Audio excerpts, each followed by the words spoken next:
Halo semuanya, selamat datang kembali lagi bersama aku, Naya. ASAP baby, hurry up, don't be lazy. Di kesempatan kali ini kira-kira kita bakal ngapain ya? Oke, sesuai yang udah kalian lihat di judul, hari ini kita akan mengungkap sahabat terbaik dalam misteri dunia perhitungan, alias kalkulator. Hari ini kita akan belajar bersama untuk membuat proyek kalkulator dengan menggunakan C#. Nah, tujuan pembelajaran kita hari ini yaitu agar kita bisa mengenal lebih dalam tentang proses aritmatika matematika pada C#. Oke, langsung aja kita mulai. Nah, langkah awal kita harus punya dulu nih aplikasinya, namanya Visual Studio yang warnanya ungu kayak gini. Harus download dulu ya. Karena aku udah punya, langsung aku buka. Ini tampilan awalnya. Buat bikin project baru, kita klik yang Create New Project. Setelah itu tampilannya bakal kayak gini, bakal banyak pilihannya. Karena sekarang kita mau bikin form, jadi kita pilih yang Windows Form App. Aku pakai yang Net Framework. Di sini kita kasih nama projectnya. Karena kita mau bikin kalkulator, jadi aku kasih nama kalkulator. Kalau udah dikasih nama, tinggal klik tombol create deh. Jadi di project kita kali ini gampang banget, kita cuma butuh 2 step, ngedit desain sama bikin codingannya. Kita pertama-tama ngedit desainnya dulu kali ya. Kita besarin aja formnya biar gampang buat diedit. Di sebelah kiri atas ada toolbox, di situ ada banyak peralatan yang bisa kita pakai buat desain. Di sini aku cari group box dulu, gunanya tuh buat misahin beberapa kontrol dalam kategori tertentu. Nah, ini group boxnya tinggal kalian sesuaiin aja sendiri sesuai besar project yang kalian mau munculin nanti. Kalau udah kita cari label ini gunanya buat munculin teks yang nantinya keluar di hasil project kita. Banyaknya juga bisa kalian sesuaiin sendiri ya, karena di sini aku mau munculin 3 kata, jadi aku pakai 3 label. Nah, ini kan tulisannya masih label 1, label 2, label 3. Nah, buat ganti kita cari aja teks, habis itu kita klik labelnya, habis itu tulis yang kita mau deh. Di sini aku tulis angka 1 buat masukin angka, habis itu angka 2 buat masukin angka yang kedua, habis itu hasil buat nampilin hasilnya. Oh ya, sebelum kita lanjut, kita kasih warna dulu kali ya. Buat ngasih warna, kita bisa cari yang namanya back color. Terus kita tinggal pilih dia mau warna apa. Kalau udah, kita ke toolbox lagi dan cari yang namanya text box. Ini tuh buat nyisipin kotak yang nantinya tuh pengguna bisa nulisin sesuatu di sini. Karena kita project kalkulator, jadi di sini fungsi text box-nya itu buat biar penggunanya bisa masukin angka. Ya udah deh, tinggal dirapi-rapihin aja. Ini aku ada 3 text box buat masukin angka 1, angka 2, sama buat nampilin hasil. Aku juga kasih warna di bagian hasil buat pembeda sama text box yang bagian masukin angka. Oke, lanjut. Sekarang kita cari yang namanya button.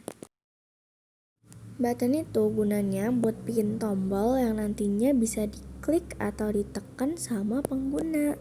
Karena di sini aku mau bikin 8 operasi, jadi aku pakai 8 button plus 1 untuk tombol clear.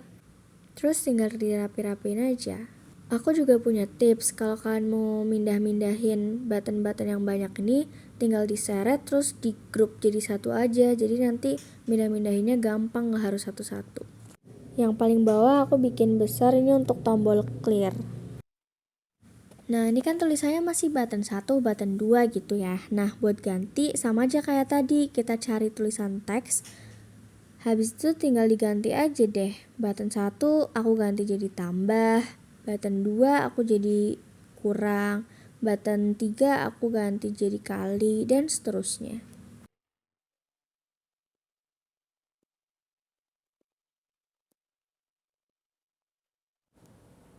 Nah, ini kan udah, sekarang aku mau ganti warna yang button yang clear. Aku pakai warna coklat biar beda. Caranya masih sama, tinggal klik yang back color. Nah, tampilan kalkulator aku udah jadi nih. Coba ya kita cek, kita run. Nah, muncul kan hasilnya kayak gini. Aku coba masukin angka, udah bisa. Tapi pas aku klik buttonnya belum bisa ya. Nah, gimana sih caranya? Kita harus masukin codingan buat bisa jalanin operasi-operasi ini. Yuk kita mulai ngoding. Nah, buat ngoding kita klik aja buttonnya 2 kali. Nah, muncul kan tempat buat ngodingnya. Oke, sekarang kita mulai masukin codingnya ya. Kita mulai dari operasi penjumlahan. Tulis int. Int itu integer. Fungsinya buat apa sih? Jadi int itu buat mendeklarasikan variabel sebagai bilangan bulat. Nah, num-a-nya ini adalah nama variabelnya. Lanjut. Nah, nolnya ini itu buat menginisialisasi variabel num-a. Jangan lupa ditambahin titik koma biar nggak error.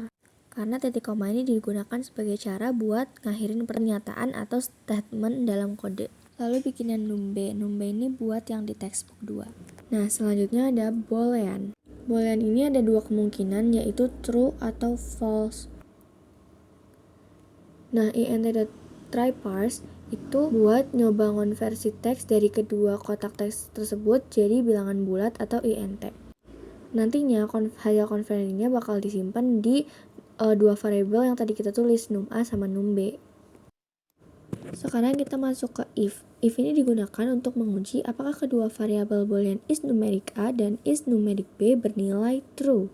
Nah, pernyataan ini menggabungkan 2 kondisi dengan operator AND logis, yang berarti bahwa kode di dalam blok if itu bakalan dieksekusi cuma kalau kondisinya bernilai true.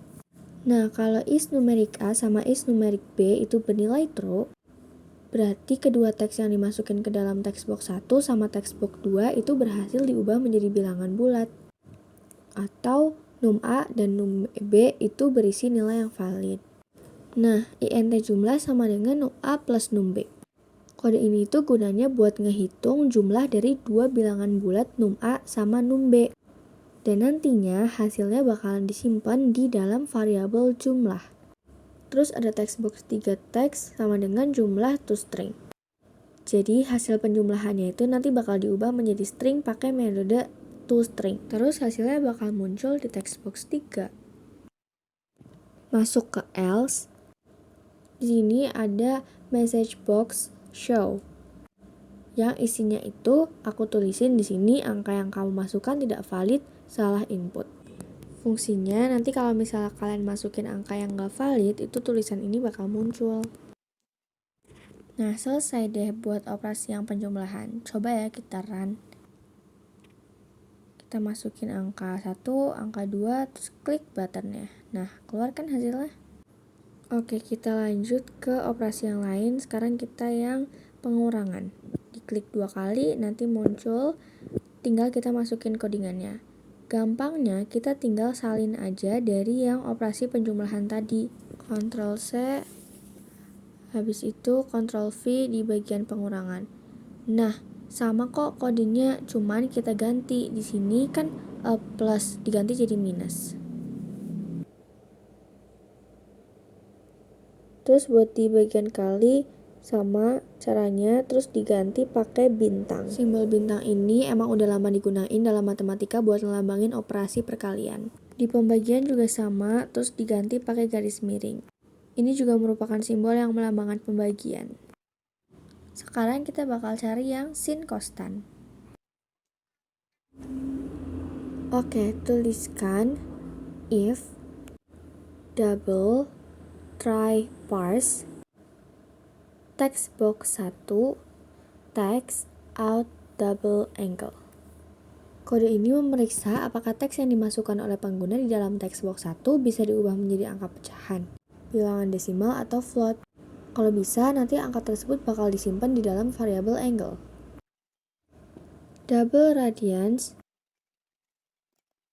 sama dengan mathsin angle dikali mathpi dibagi 180.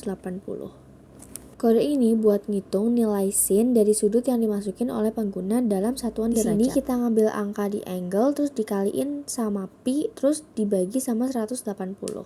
Buat ngubah sudut dari derajat ke radian. Terus nanti hasilnya dihitung menggunakan fungsi mathsin buat dapetin nilai sin dari sudut tersebut. Terus hasilnya bakal disimpan di variabel radians. text box 3, text, sin, angle, radians, F4. Maksudnya tuh nanti hasil dari perhitungan sin bakal ditampilin di text box 3. Nah, ini menggabungkan teks yang berisi nilai angle sama radians dan memformat hasilnya agar memiliki 4 angka desimal setelah titik desimal. Di dalam else ini ada message box show yang isinya itu invalid angle input, please enter a valid numeric value. Jadi kalau teks yang dimasukin sama pengguna di dalam text box 1 itu nggak bisa diubah menjadi angka pecahan. Misalnya kayak masukin huruf atau karakter khusus, itu nanti tulisan invalidnya ini bakal keluar. Selesai, kita coba run ya. Kita coba masukin, cari sinnya, nah ketemu deh. Sekarang kita bakalan cari yang cos. Ini juga sama, tinggal kita copy aja dari yang sin tadi. Terus ini ada sin diganti jadi cos. Bawahnya juga sin diganti jadi cos. Terus kita yang tan sama disalin. Terus sinnya diganti jadi tan. Yang bawah juga diganti jadi tan. Nah, sekarang tinggal sisa yang ini nih, yang pangkat. If double try parse text box 1 text out double base number and double try parse text box 2 text out double exponent number. Di sini meriksa apakah teks yang dimasukkan oleh pengguna dalam text box 1 sama text box 2 itu dapat diubah menjadi angka desimal atau bilangan pecahan. Kalau pengguna memasukkan angka yang valid, maka kode akan melanjutkan ke blok if. Double result, math, pow, base number, exponent number. Nah, kode ini itu gunanya buat ngitung hasil pangkat dari dua angka yang diambil dari text box 1 sama text box 2. Base number itu angka dasar, exponent number itu angka eksponen, hasilnya disimpan dalam variabel result. Text box 3, text result to string. Hasil perhitungan pangkat kemudian diubah menjadi teks atau string menggunakan result to string, terus nanti hasilnya ditampilkan dalam text box 3. Sekarang kita bikin codingan buat di button yang C atau clear. Kode ini itu gunanya dia bakal ngehapus teks yang ada di dalam text box tersebut dan menggantinya dengan satu spasi. Oke, kita coba run. Masukin angka, kita clear. Nah, hilang. Nah, ini nih yang penting. Sekarang aku bakalan ngetik sesuatu di bagian hasil. Nah, ternyata masih bisa diedit nih. Masih bisa masukin huruf juga. Kita ubah biar paten dan gak bisa masukin huruf. Caranya kita ke bagian desain, terus kita klik text boxnya, habis itu kita cari yang namanya read only. Terus kita ganti dari false ke true. Nah, ini gunanya biar di bagian hasil itu jadi paten dan gak bisa diedit. Nah, ini aku udah coba ketik, dia gak muncul apa-apa. Terus biar dia nggak bisa masukin huruf, itu di sini kita klik dulu text boxnya, habis itu kita cari yang namanya key press. Klik 2 kali, terus kita masukin codingannya. Nah, karena di sini kita mau masukinnya tuh angka, jadi kita pakai is digit. Biar cuma bisa masukin angka aja, nggak bisa masukin selain angka. Ulangi langkah yang sama, kita pakai key press itu tadi buat di text box 1 sama text box 2 ya. Nah, udah selesai. Ini sekarang aku mau finishing, aku mau benerin desainnya lagi, aku mau nambahin judul. Aku pakainya label. Terus itu aku mau ganti fontnya biar jadi pembeda karena ini judul. Aku mau ganti fontnya jadi yang lebih unik dan menarik.